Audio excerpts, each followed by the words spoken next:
on the size of your chip. So in this case, I did 1.25 inches. So you see how I'm using this. I know that this is 1 inch and it goes up to 1/4. So I did 1.25 inches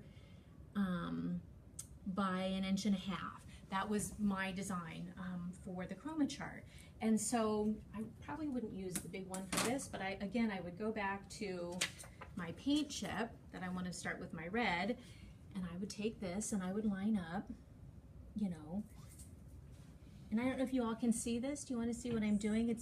I'm measuring, I'm getting my first edge, and you utilize the ruler for that, right? So I know that this is going to be a straight edge, and say that I'm starting it in the middle, right?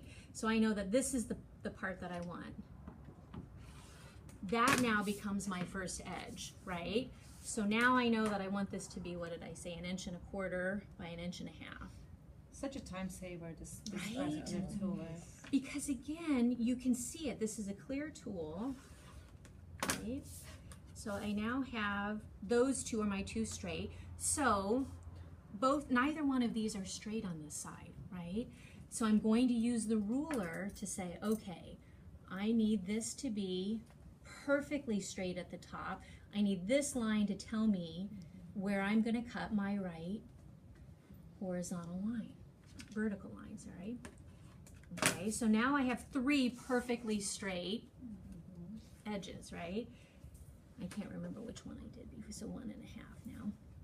So 1.5, I know that this should measure 1.25 all the way. So I can tell this again from my thing. This is now 1.25 inches. So I know that that's right. Now I'm going to look here, it's 1 inch and that's 1/2.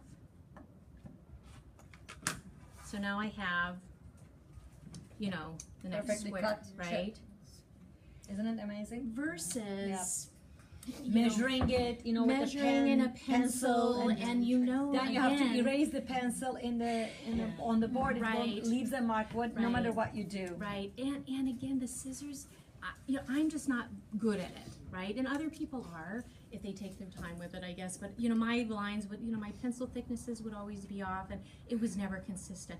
I know that this is going to be consistent, and say that it's not quite perfect. I can always use this ruler to say, oh, it's a 1/10 of an inch, and I can recut it. I line it up, and I did this many times. You know, like if it swayed just a little bit out, I would go back and recut it, right? So, and that's, excuse me, that's where, because I did mine on a paper cutter, and you know, when you get to the end, even though it had a grid on it, but That's right. you can't get the details like you can get with Right. this one. I use this. We did this project just the other day to make labels, and I think I just have more precision with this than I do